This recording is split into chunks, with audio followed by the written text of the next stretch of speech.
Welcome to CareHero podcast, where our mission is to educate, motivate, and inspire nurses and other healthcare professionals. In each episode, we explore how our guests successfully advance their careers and improve the lives of their patients and residents. We share practical tips and success stories to illustrate how you, our care heroes, can grow in your own personal and professional lives.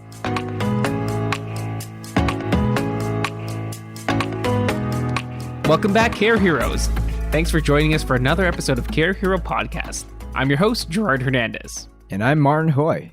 And we've got an amazing guest coming up on today's Care Hero Podcast episode. Yes, and I actually had to let Martin take over for this interview. By coming up is our guest, Lisa Campbell, a professor and program director at Texas Tech University Health Sciences Center School of Nursing in Lubbock, Texas. That's right. She's an award-winning registered nurse and health leader with over 34 years of experience in healthcare.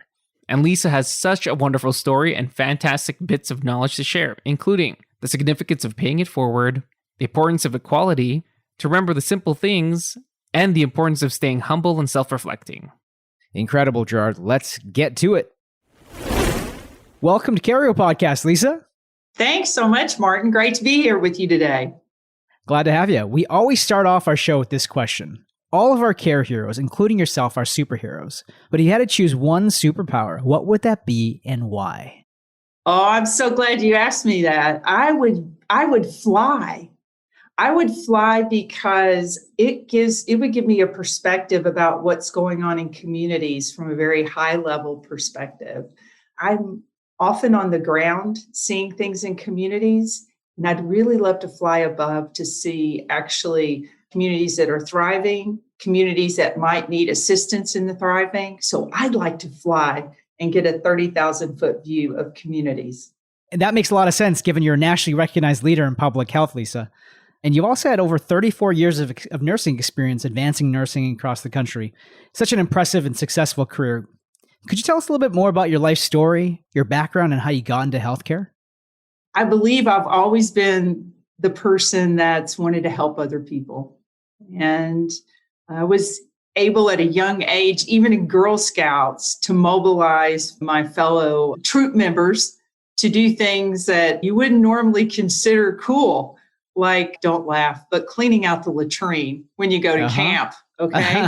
I somehow was able to make that fun. I realized after thinking through my experiences in high school and being raised by my grandmother a large part of my life, my mother, of course, but we lived with my grandmother, how much I really enjoyed being around older adults, mature adults, anybody older than me, and helping them. And it just seemed like a natural sequence of events to really think about nursing as a profession. And that's really how I got into it. It is really about my lived experiences growing up and those around me that influenced me. And interestingly enough, my mother, when I was in high school, she was the first in her family to go to college to become a nurse. So she started out as associate degree nurse and then went on to get her RN. We actually started our master's together in nursing. She transitioned, it's a long story. I won't keep this uplifting, but she transitioned into getting her master's in psychology.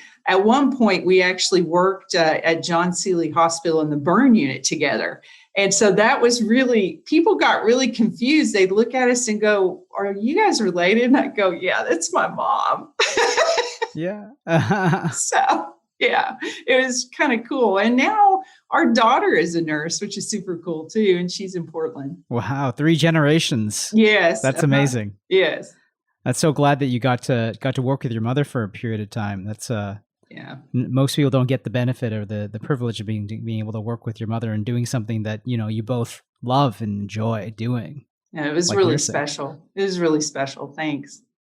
Lisa, currently you're a professor and program director at Texas Tech University Health Sciences Center School of Nursing. Could you tell us a little bit about your role and what you do there? Sure. So I've been at Texas Tech School of Nursing for about 9 years.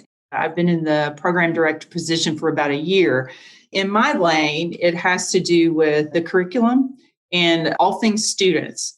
And so we're constantly looking at continuous quality improvement within our curricula. We really listen to our students. We have a really leading cutting edge program in terms of nursing leadership. We have a lot of executives that we've educated, I think a lot of them across the state of Texas, who now have gone on to lead big systems. One's now in Emory. We have one in California. We're just really proud of our alumni. We have a very strong network. Our faculty are absolutely, well, they're nationally and internationally known. And we use our networks really to connect our students and enrich their experiences. It's definitely a bi-directional learning opportunity. As we're facilitating their education and learning and experiences, they also enrich us and we learn from them. So from their perspective. So really that's my role. Oh, that's amazing. And, the note about networks, talking about networks is super important, especially, in any career, but especially in nursing where, in order to advance in certain positions, you need to know who to speak to. And so that's great. So are there any programs at your school that specifically address making connections and networking and mentoring of other nurses?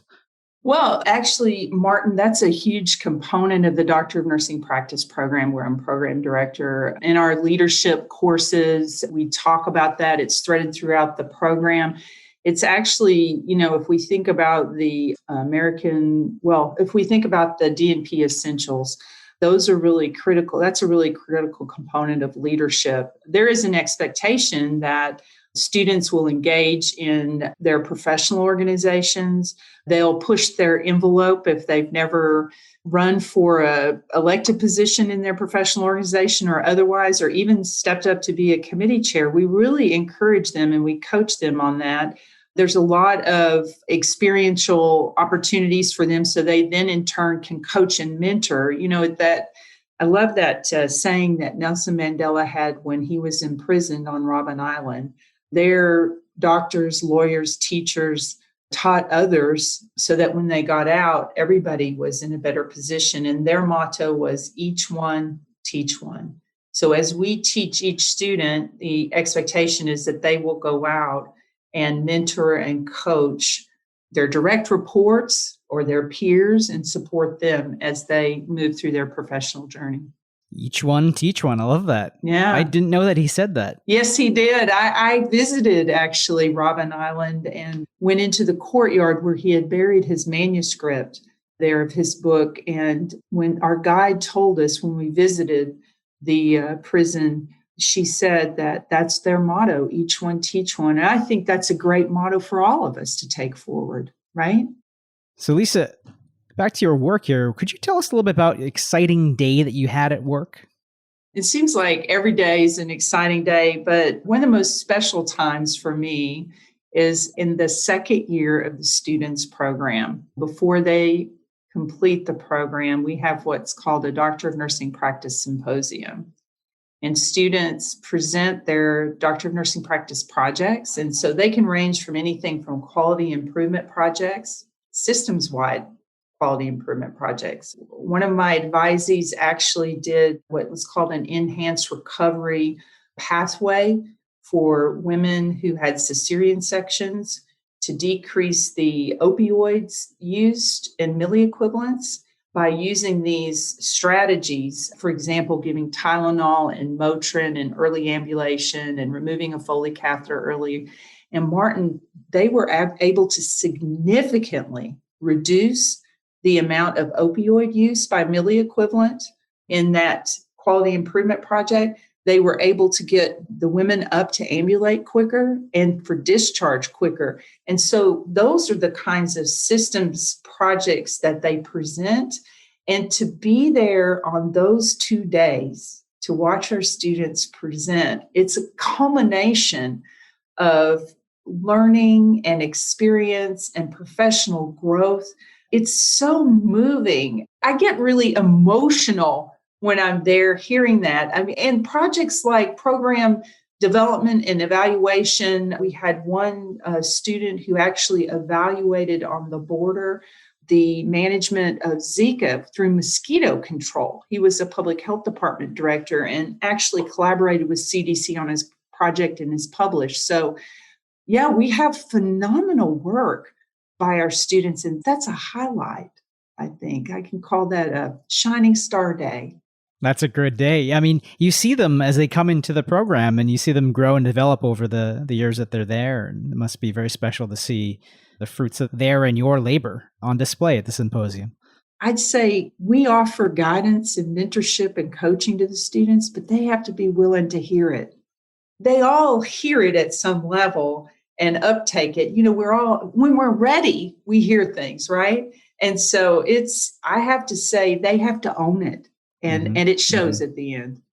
Sounds like you love a lot about what you do, but could you tell us a little bit about, what you love most about your role currently? I like helping set students up for success.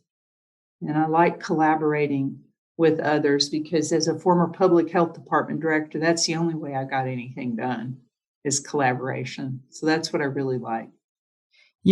As a former public health director, I mean, you've done a lot of work and it's been noted. You've been awarded several times for your work in public health, and applause, kudos to you for doing that. Thank you. Curious to know what your thoughts are on sort of where we go from here in terms of the COVID pandemic, because, I think rural communities are tough in particular to reach them for health care and to get vaccinated. And note that we recorded this episode in March of 2021, so we're still in the midst of the vaccination process at this point. But curious to know your thoughts on everything. You must have a lot of opinions on this. Yeah, so some of my main concerns, of course, are equity. So how are our Black, Indigenous, people of color communities receiving vaccines in an equitable manner? Do they have a choice? Are they now going to only be offered Johnson & Johnson, which is a one and done kind of vaccine? Look, I want people to be vaccinated, right? When vaccines were available and somebody said, well, should I take Moderna or Pfizer? I was like, my response was, take what you can get. Yeah, for sure. It's like, what's on the menu at mom's house? It's one thing. That's all you got, right? So if you're hungry, you better eat. So I have some really strong feelings about that. I want things to be done equitably. I think that can be a really complicated proposition to move forward. Unfortunately, we saw where vaccines were administered in, let's say, communities of color. You would see individuals that clearly did not live in those communities lining up to get those vaccines, right? It's like everybody wants their vaccine. To cut the line. Try to cut the line. And I got to tell you, and Martin, excuse me, but that makes me damn mad.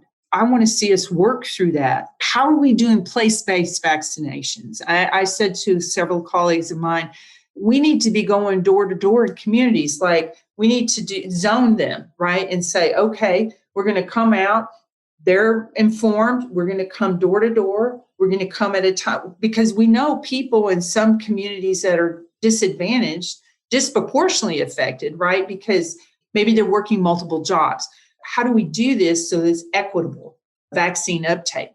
We go into communities. It may not be 9 to 5, okay? We announce it, then we come back and cycle back around to do the second one. Or if it's Johnson & Johnson or whatever, we do the vaccine.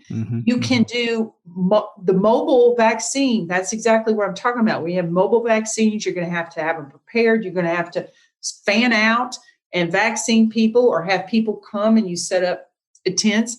You can work through Meals on Wheels. Right. San Antonio is doing that, I know, with the fire department and going out through Meals on Wheels, drive-through clinics. But not everybody has a car, Martin. Not everybody has a car. And so we've got to get the vaccines to where the people are. We have to have place-based distribution of the vaccines to communities that need it the most. Okay? I'm privileged. I have a car. I volunteered and I got my vaccine. I'm a nurse. I got my second one. I love putting on my old clothes and doing the drive-through. I walk beside the car. I talk to people. I fill out the form. They get their vaccines. I love being part of that. That's one of the most rewarding things we can do right now. It's helping people get vaccinated. We want people to get back to their lives. I want grandparents to be able to hug their grandchildren. I want my 95-year-old mother-in-law, I want to hug her more than anything, Martin. Well, this is such a tough time, but I know try and really get this rollout, and hopefully by the time folks listen to this, we're going to be over the hump. But I can just feel the passion in your voice, and I love it. And for some of the younger listeners, CareHero listeners that we have, if they want to pursue a career in public health like you have for much of your career, how would you tell them? How would you tell them to start? I would say if you're interested to test the waters, find a nonprofit that you want to volunteer with. As an example, we have in San Antonio the Christian Assistance Ministry. It is one of two major hubs for those who are homeless or about to experience houselessness, right? And so they have many services. They prepare bag lunches. They have showers available. People can clean up. They have haircuts. They can get a coat.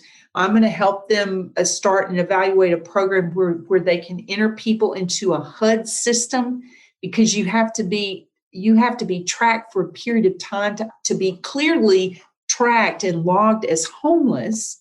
Then you could be referred to services that are available to you.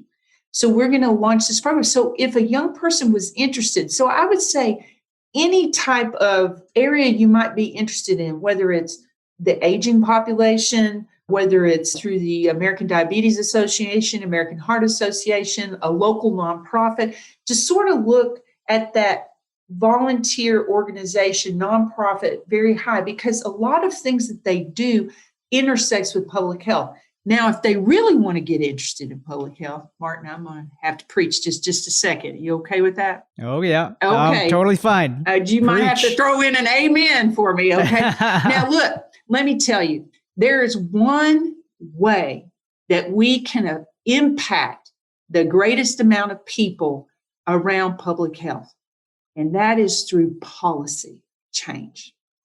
And so if a young person was interested in public health, they could go and volunteer in their elected official's office and learn about policy, right?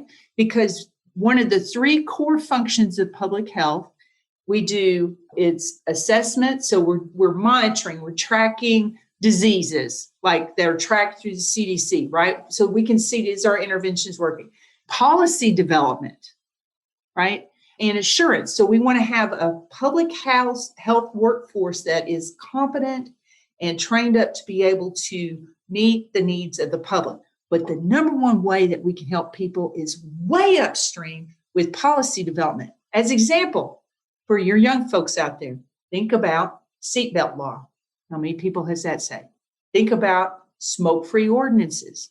How many folks has that saved? Not only from smoking primarily, but secondhand smoke. And now with the vaping, there's third-hand smoke. Did you know that, Martin?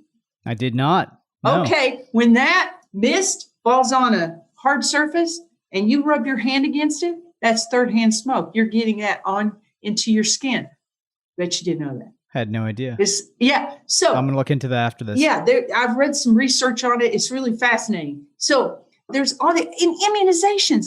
Look what required childhood immunizations has done to prevent childhood preventable diseases. Look at polio. Right.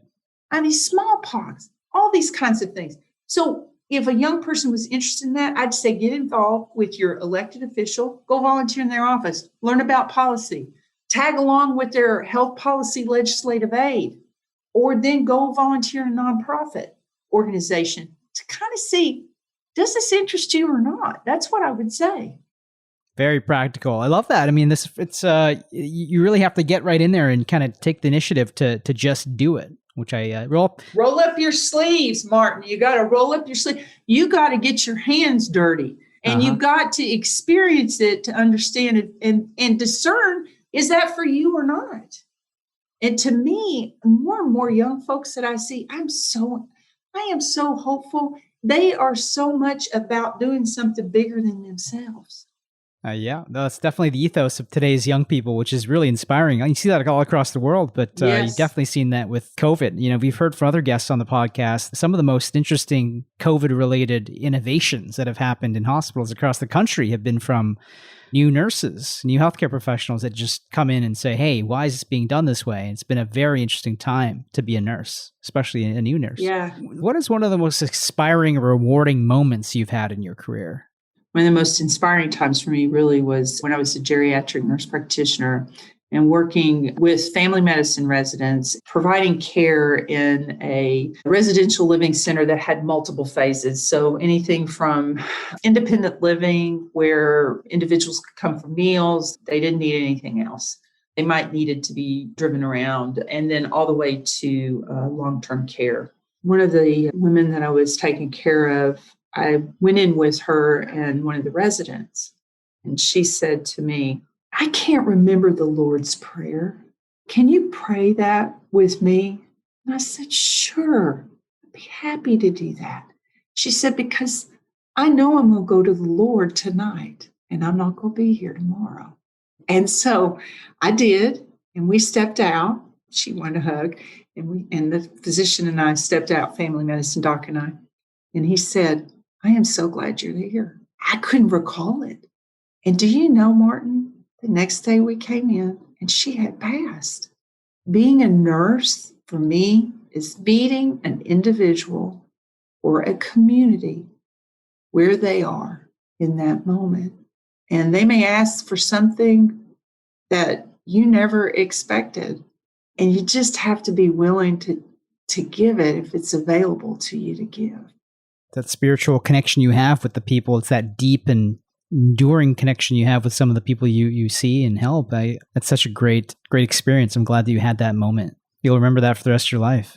And I took that lesson forward in public health. And I would say for me, it's meeting people where they are. So that's why I said place-based vaccines, do the policies, but engage the community members in that. What do they want? That's what's really important.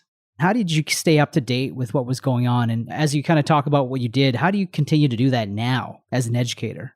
Yeah, so I'm constantly reading, and there's a body of tacit knowledge that you hold on to, right? These constants that pretty much don't change, these core tenets, principles of, as an example, public health. But there's always new things coming on board. And I think the most important, so for me, it's reading, attending trainings, talking with colleagues, being the first to say, you know what, I really don't know. The most important thing is to say, I don't know. And it is okay to say that. I say that a lot lately. I feel like my knowledge is a mile long and about an inch deep. I can't know everything, but I do know what I don't know. And I know where to go find it. That's interesting. So as someone who relies on a team of subject matter experts to help you do the things that you do, how do you best manage those relationships? I'm sure you've had many over the years and you continue to maybe rely on them as an educator. Number one piece of advice I'd give anybody is to listen. Don't start framing the question or what you're going to say while somebody's talking.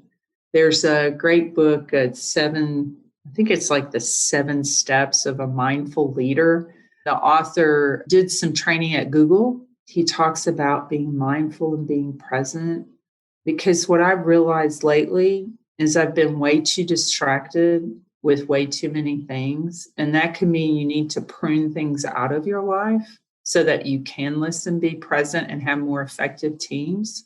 I've always had this gift of noticing things and remembering things. Specifically, like, Martin, if you told me, you know what, Lisa, I'm really concerned about my community. We have a lot of people that are getting older. Their houses might be in disrepair. I'm worried about them falling. Martin, I'd remember that. And then I might meet up with somebody who is with Habitat for Humanity and also AARP. And then I could put you in touch with them to figure out, are there some types of programs available where your concerns and your community members' concerns could be addressed so that they could have high quality of life.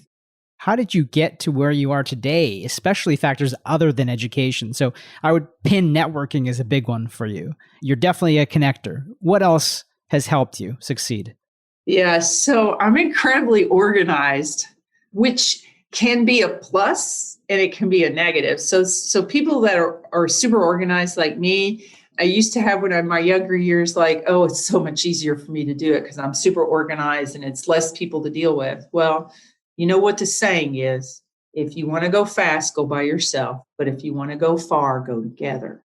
I learned that big time when I transitioned into public health because nothing in public health goes fast. It's to really understand sort of what type of work you're doing and who are the players involved and how do you manage yourself to be able to best achieve the outcomes you're looking for. So in your case is slowing down in order to better fit sort of the cadence of public institutions and being able to affect change in the public health area. Exactly. Yeah, and that requires a lot of self-awareness. You spent a lot of time thinking about that too, right? Yeah, it requires a deep knowing of yourself and self-awareness. And I think it also, and I'm not patting my back because I know where my gaps are, but it also requires a high emotional intelligence. And I wanted to just note for our listeners that book that you mentioned, 7 Practices of a Mindful Leader. Lessons from Google in a Zen Monastery Kitchen by Mark Lesser. We'll put a link in our show notes to that book. Hey, so Lisa, what's the best piece of advice you've ever been given in your career? The best piece of advice I received in my life that's impacted my career, that was from my mother. And she said, Lisa, get your education because nobody can take that from you. And always strive to learn more. When you go into nursing school, one of the things that professors will tell you is to become a lifelong learner. Because as you said, how do you stay current? And Martin, I knew I wanted to have an influence in the sphere of public health, and I needed to get my doctorate. And I can tell you that there is a level of respect that elected officials, as an example, county judge and commissioner's court or city council have when Dr. Campbell comes in to talk about the public health department. There was a 20-year period between your postmaster's and your doctorate. So what was the thing that triggered you to take that next step and get your doctorate? When our daughter graduated from high school, so I was practicing as a nurse practitioner, did other things as well, but I had contemplated it for a number of years. Hadn't figured out the right fit for me. And then I discovered that there was a doctor of nursing practice program in public health at UT Memphis.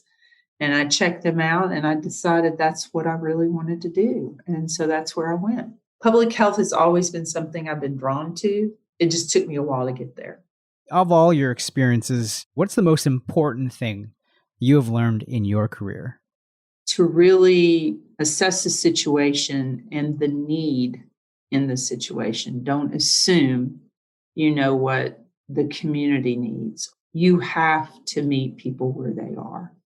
You need to make sure that you reach people, because if you don't, if you talk about a cost to society, it will only increase the pain, suffering that individuals face and the total cost financially to governments across the country. Lisa, what's the best compliment you've received in your career?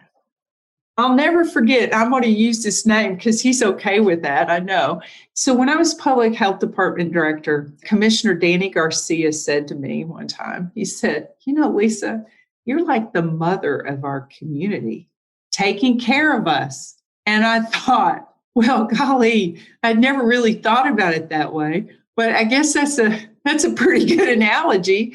You're a mother yourself. You probably have a really established sense of duty to your son and your family. And I think you've carried... And our daughter. And your daughter, yeah. You've carried that over to your work. If you could do anything to improve healthcare in America, what would you do? There's one thing that has really resonated with me lately, and that revolves around social justice. It has to do with the wage gap. There's a huge wage gap between Black and white earners, or people of color and white earners. The thing people don't understand is That's really critical to address because that impacts a lot of stuff. If we don't address this wage gap, we're not going to address the health of our nation, the education of our children, where people live. I think we just got to get real about that. If I could have a magic wand, that would be the one thing I would fix, is the wage gap. You've got your hands in a lot of different things. How are you staying mentally and physically healthy? Well, if you had asked me that about a month ago, I would have a very different answer than from today. You know how sometimes you have something that happens and it's a pivotal moment for you and you're like, okay. I said, okay, old girl, it's time to prioritize yourself. I downloaded a yoga app. She's from the UK. I love her. I have started reading my Bible again. I like to do that when I start my morning and meditate. I also have started feeding myself better and doing nice things like getting out my little cup with the saucer and making a little cup of coffee for myself. And I'm journaling again. It's really done a world of good for my mental health. Nourish your body, your mind, and your spirit. So, Lisa, do you have any final thoughts or advice for our care heroes? I really want to thank everybody for the work that they've been doing during the pandemic. I know it's been incredibly emotional and stressful. We act as the extension in many cases for families. I remember being in that position many times, but we didn't have the pandemic to layer on top of that. And it is never easy. I would say the most important thing is that those who are in direct care and my public health nurse colleagues who are killing themselves trying to get mass vaccinations done and handle all the other work that they're doing, please take care of yourself. It's really important right now as we're moving, hopefully, past the pandemic and into recovery phase and then on. What a fantastic episode with Lisa. She's such an inspiring and passionate healthcare leader. Yep, you can feel the warmth that she exudes, and it's just amazing how much she's accomplished throughout her career. And now, you all know what time it is. It's time for the handover. All right, Care Heroes.